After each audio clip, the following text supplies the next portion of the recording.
Wanted to mention we'll get to our guest in studio with us in just a moment, but a couple of quick notes. Talking a little bit about medicine earlier, and I'd like to remind you again about our friend Dr. Christine Pickup, a doctor of audiology at Mount Harrison Audiology in Rupert. And we've been telling you there are a lot of choices available when it comes to hearing health. So why would you choose Dr. Pickup? Well, compassion.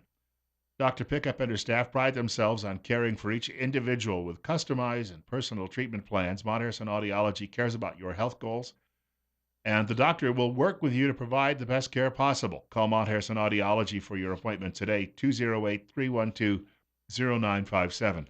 Dan, Tom drove through I don't know if it's a blizzard by technical definition this morning. Hold on, there you go. I'd call it a blizzard. Yeah, it sounds good to me. It's blowing like it's one. Yeah.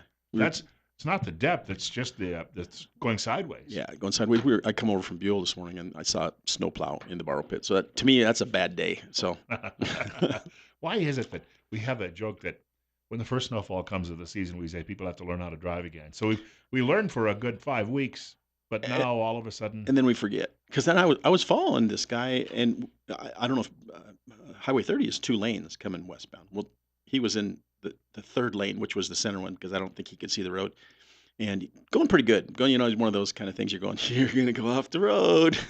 And I'm behind him a little ways. And the next thing you know, we come up to the stoplight and he hits the brakes and he's all over the road. And so I had slowed down way back and he darted off into the parking lot. So, he saved himself on that one, but it's just the whole idea of slowing down again, slowing way down. We just need to do that. and I was going to say, if you're even in like town or city driving today, you're going to have a lot of that drifting. So you could be driving along for hundreds of feet, a quarter, half a mile, and then all of a sudden, the next thing you go from no snow to 6 inches. Yeah. Or in like my place over in Buell is a foot and a half right on some of the side roads in Buell itself because wherever they drift up, it was big. So. It's going to be a busy day then for Yeah. law enforcement throughout the Yeah, area. yeah. The computer's already stacked up with slide-off calls. But I got something I want to kind of cover the day is, um, how many of you guys have, as you're driving in your car and you're going, why am I driving to work today when I should be staying home? You're thinking, maybe you're not thinking this, but you go into a restaurant and you see 5 or 6 people sitting at a restaurant, and every single one of them's got their cell phone in their lap, and they're looking at the cell phone at dinner, and I see this all the time, and it just drives me nuts. And my wife got in the car the other day, and she had her cell phone in her hand, and I grabbed it and I threw it in the back seat, and I said, "How about we talk?" And Yeah. I'm no different than any other people when it comes to cell phones and stuff, but our kids. When I'm talking about our kids, is anywhere from junior high up to high school. That phone is like part of their appendage. They live with that phone. They can't do anything without that phone. And because of that social media, if I could go back and change something, that Facebook would have never been invented. Because within the schools and that, it becomes such a mess and a cluster in regards to kids getting bullied. I quote Mark, bullied on Facebook, when you could just go unfriend, close that whole thing. But social media means so much to these young people, probably to some of the adults too, that they literally survive, thrive, whatever the words you want to do for the likes or whatever it is. And so, I guess one of the things when law enforcement we have to watch is that we have to give the good advice about it. And as parents, we need to have our kids' passwords to Instagram and Facebook and whatever else the stuff they're using. So that's what I really want to talk about today, was that whole idea of social media and how we need to be involved as parents. I had a sheriff tell me 20 years ago when email first became commonplace that it had greatly increased the number of harassment cases that they were called to investigate. Yeah, in Idaho, we do have a phone harassment law which we can work on, and it makes it actually easier to prove it when you have texts and emails. Our phone harassment is it's repeated unwanted or sexual nature or violent nature, and you can charge somebody with it's a misdemeanor. And so I've done that many times, and kids don't realize that. Maybe they realize it better than we do, but they don't realize everything they put on Facebook or everything they put on the internet is there forever, even though they delete it or what. I think they forget about it. We forget about it, and we'll say some kind of comment and stuff in regards to a negative thing about somebody or something like that. And so it's just always there. And so when even looking for jobs, one of the things that we do when somebody applies for us, we ask for their Facebook and we look at that because we want to know what kind of history they have in regards to what they're looking at. Not necessarily what they're looking at, but their voicing of their opinions and stuff. So. Uh, it even happens among adults, though.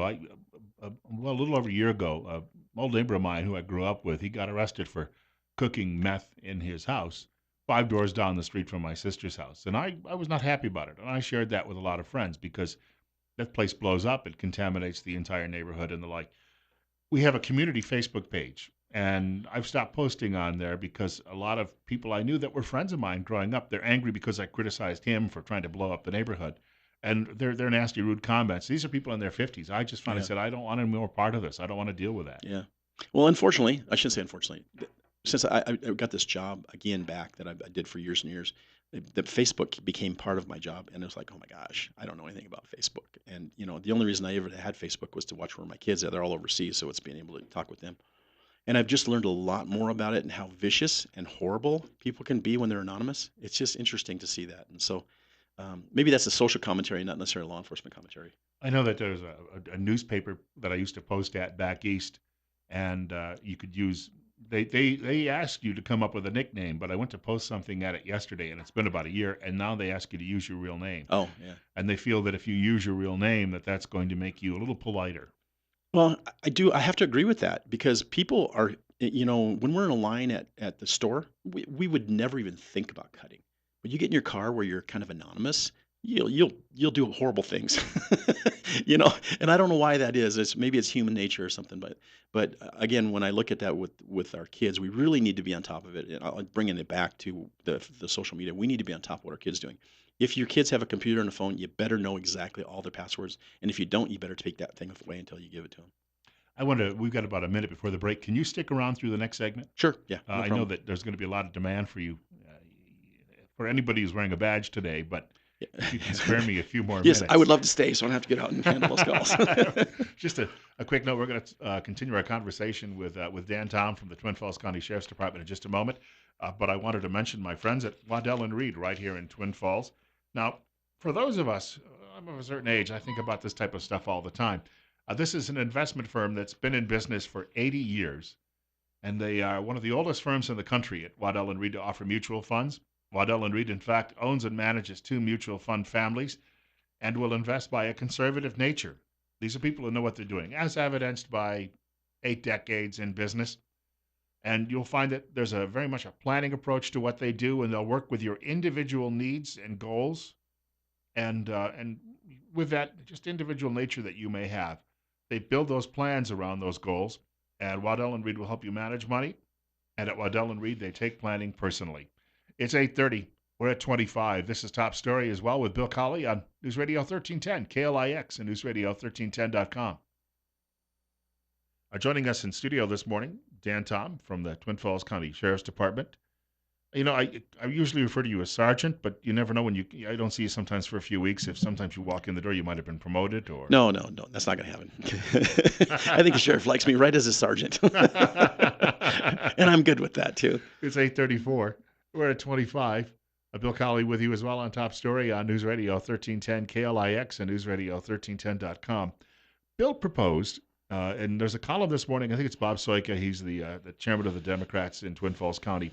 Has a column just where he reviews state legislation in the Times News this morning, and he references the proposed law about a single license plate. Now, I moved here I lived for 7 years in Delaware, where when I got there, I was surprised they only had one on the rear of the car. And as I said on the show a couple of weeks ago, I could see how this might save you some money stamping plates. But I never saw any research about whether single plate or dual plates made any difference. But from a law enforcement perspective, what's your take on this? Well, I'm going to talk because I don't think that there has been research on it, but I'm going to talk about it because I've in 20 years in law enforcement how that does make a difference. So, if we get a call in regards to like an ATL looking for a car, and they give a license plate, 90% of the time I'm watching plates that come towards me. Okay. Because I'm going toward the direction of the call, and so I'm looking for plates coming towards me. If I don't have that front plate, it makes it very difficult because I cannot read that plate as it's going by me the other way. So in a sense, I truly, looking at my career, and I probably would speak for a lot of people at the sheriff's office, having that front plate is a very handy thing to have for law enforcement. As far as the dollar wise, I can't believe that it makes that much of a difference. Realistically, we're talking what $20 for a plate. I'm throwing a number out because I don't know what the number is. And how often do you replace them? Every 6 or 7 years, and so it's not like a huge cost. I don't know what we're going to gain by getting rid of the front plate. Really, I don't see what we're going to gain by doing that. Law enforcement, it's helpful. It helps us in law enforcement to be able to see which car's coming, to identify that car, to even tell if it's licensed in this. Because if you're once you become a cop, you kind of recognize the little corner tab if you're expired or not. So you can actually see that as you're going by too. So it's a really helpful tool in law enforcement to have the front plate. Now, I remember when I was a boy, my dad was renovating a house, so we spent 3 months living in an apartment next door to our police department. And I could stand in the kitchen, and police officers would park out back. And when the state police would come in, they'd always have a number printed on their roof. Yeah, So from the air, someone would know who was who yeah. on the road. So you could identify when you're out on the road who you were talking to if you were up in the state police chopper. But at a certain point, when it comes to just private automobiles, is there overkill though? That's, I guess, my concern, because we could paint the numbers up and down the sides and on the roof too if we wanted to. Well, I guess you look at the in regards to the law in the state of Idaho, you have to have a plate in the vehicle. I mean, you have to have a plate. I think every state you have to have a plate on the vehicle. I'm just trying to see where the advantage would be of not having a front plate. Again, I look at the dollar cost. Every 7 years, you have to pay a little bit more. I don't know if that really is worth it. For as far as law enforcement, I like them. I like to have that front plate because then it helps me to recognize cars that I'm looking for. I know you like motorcycles. I do. You have a motorcycle, I do. and I even have a vest. and I was up in Fairfield last summer, and I ran into a group of Christian bikers who have Uh-huh. a cross on their vests, on Yeah. the back of their vests, Yeah. and they stopped in at the diner to get ice cream. Right. Nice people. I got to talk with them for about 10-15 minutes. The state has come out with a lot.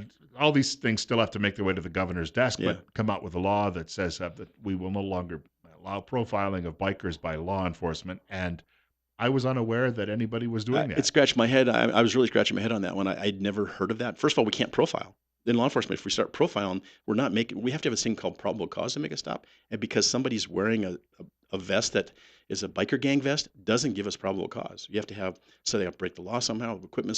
So this whole idea of the vesting, or the whole idea of profiling, it kind of made me scratch my head when I read that. I go, and then I saw there was two other states that have that.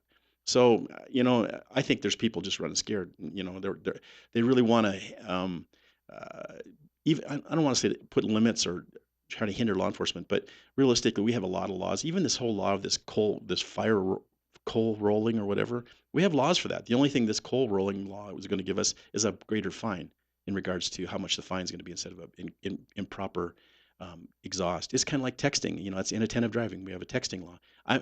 It's kind of funny. As a cop, I don't like more laws. I like to enforce the ones we have. I don't want more. And a lot of people want more laws, and I don't know why that is. I was going to say, for a lot of people out on motorcycles, in fact, I even have a friend back east who's part of a Christian motorcycle, Hmm. I won't call it gang, but after they get out of church at his Methodist church on Sunday mornings, they all get on their bikes and they all go for a long ride. They stop and get their lunch, and then they all drive home. Yeah. These are not people who are problematic, and most of the people I know who ride motorcycles on a regular basis are doing it because it's just cheaper than putting fuel into the car or And it's truck. very enjoyable. We talk about in law enforcement the thing called one percenters, and that's the bad people. How many do we see on the road? You don't. I mean, in Idaho, we have a few local groups that are here that probably are involved in different things. But again, we have to work within the letter of the law in regards to probable cause for stopping them. Just because they have a vest on that says a certain gang or a certain group, it doesn't mean we can stop them. And so I'm not sure why that law came up. I heard it was a rumor in regards to somebody had been harassed in that, and I don't know if that's true or not. So. So on that one possibility, I was talking earlier about anecdotal evidence. Uh, we have to change the entire system of laws in the state. Absolutely, absolutely, yeah. Got to thank you for coming by Yeah, today. I know you're always a going to be pleasure. busy, and I guess some of us don't have to go out on the roads, but Please don't. law enforcement does. So our prayers for all of you today while you're out there. You know what? We'll take them All because right. these guys need them. Thanks, man. All right. Coming up in about 25 minutes, Kelton Hatch will join us from Idaho Fish and Game. Speaking of some state legislation there, Idaho Fish and Game is selling a record number of licenses, but they may need a little more help than that.